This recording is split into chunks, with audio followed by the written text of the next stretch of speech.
Hi y'all, this is Mattie from Mattie's Kitchen, and I'm getting y'all ready for St. Patrick's Day. I'll be using some corned beef brisket. You know, this is corned beef.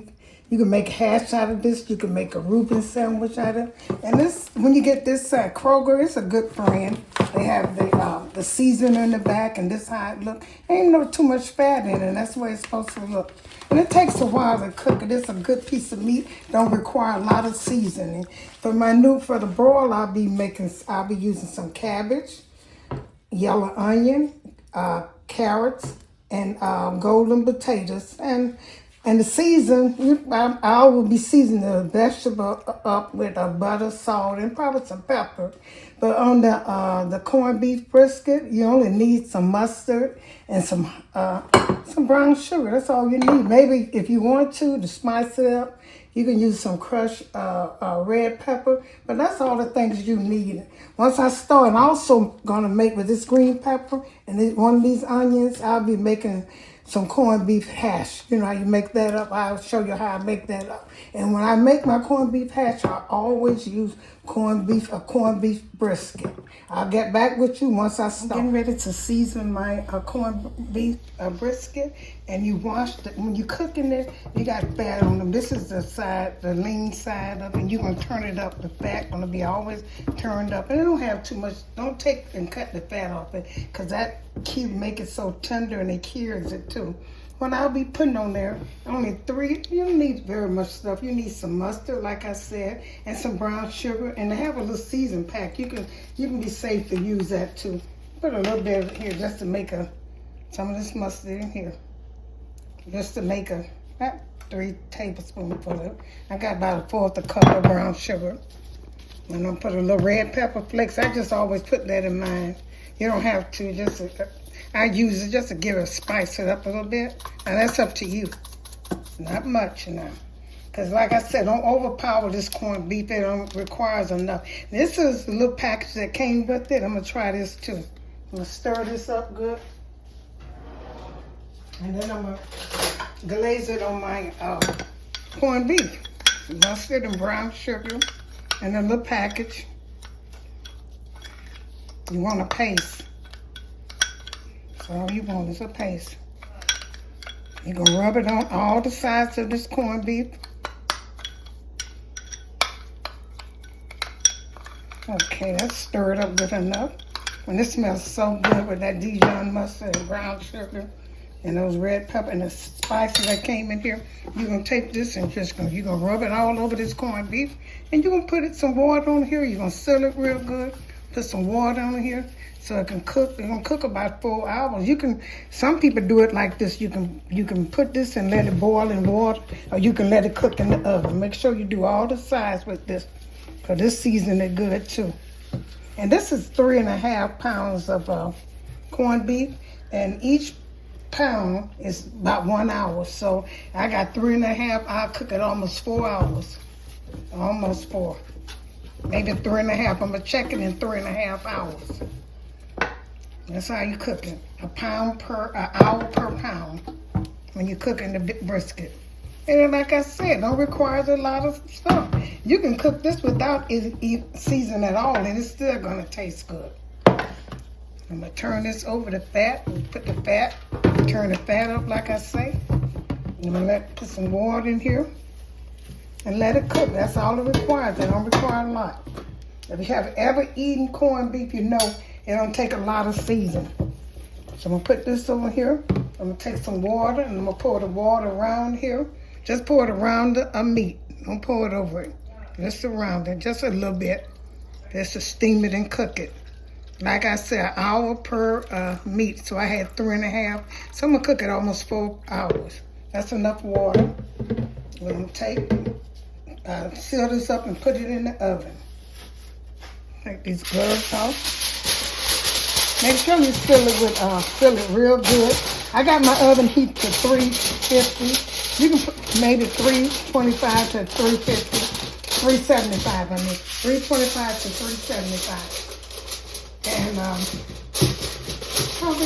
how many pounds? I'm gonna keep it covered real good. I'm gonna set this in the oven. I'm gonna get back with you in about 3.5 hours. Okay, my corned beef brisket has been cooking about an hour, 2 hours, so I'm gonna cut it. So it need to cook about another hour or so. I'm letting it cook, so let's see how good it look. I'm gonna let that cook a little bit more. I'm just showing them. I'm gonna use this meat right here, some of this meat to make my corned beef hash. I'm just gonna cut it up, but I'm gonna put this back in the oven and let it continue to cook. Okay, I'll get back with you. Okay, I put my corned beef brisket back into the oven, let it cook a little while. That cooked 2 hours, and it probably need about another hour. Like I said, an hour per pound. Okay, what I'm doing now, I'm getting ready.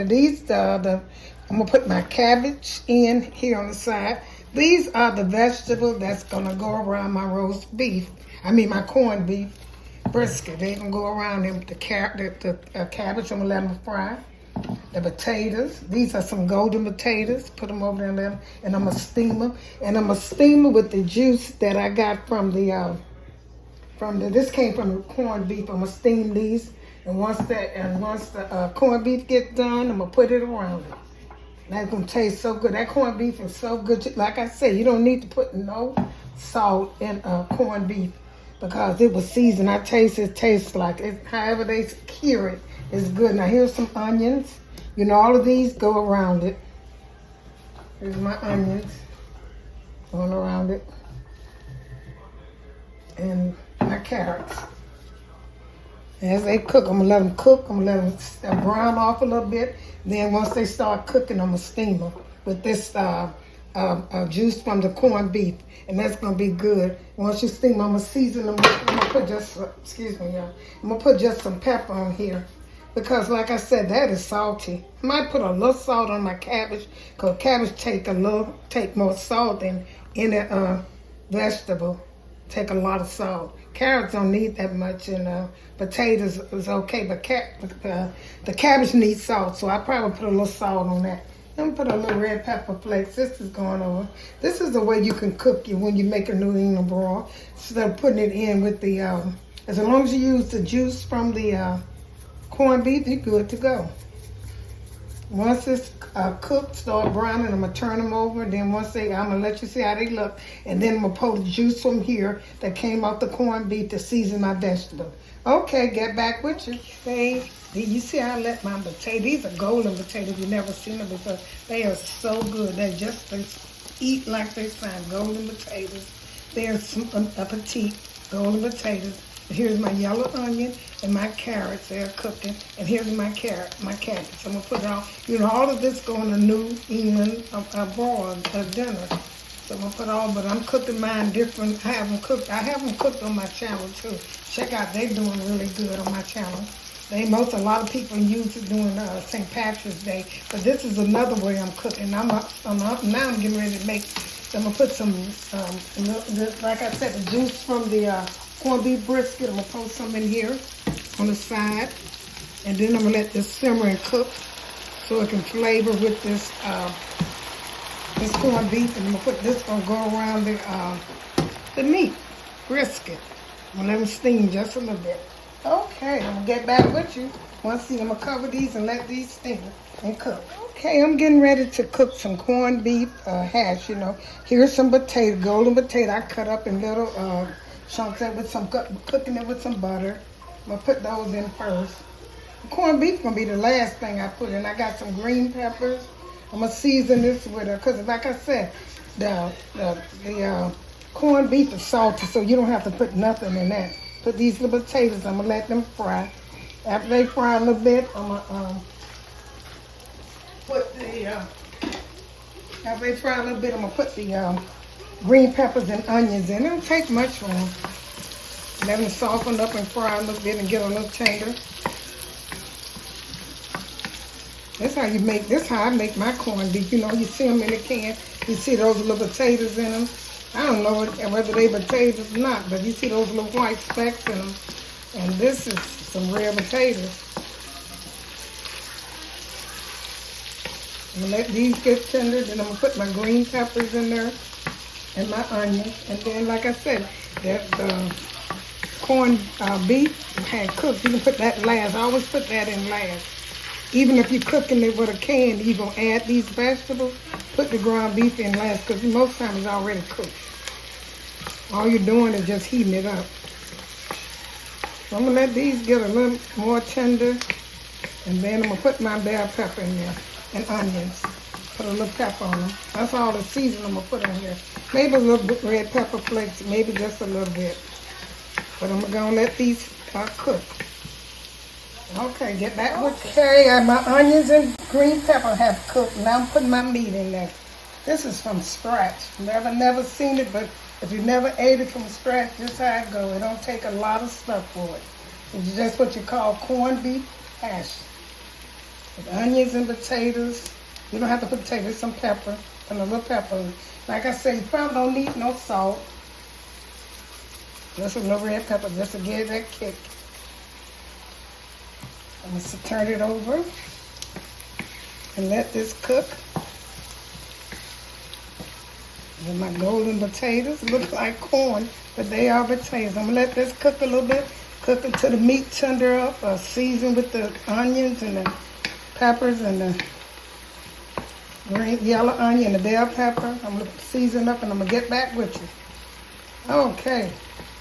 Thank you all for tuning in to my delicious New England boil or getting ready for St. Patrick's Day. And here's my, here's my, I used the brisket and made my homemade brisket hash, corned beef hash from scratch with onions and green peppers and other things. And here's my vegetables. I have carrots, I have golden potatoes, I have carrots and onions, and I also have cabbage. These are vegetables that are good, and my corned beef is so good. It's tender and it fall off. I mean, all you have to do is put it in your mouth and it melts.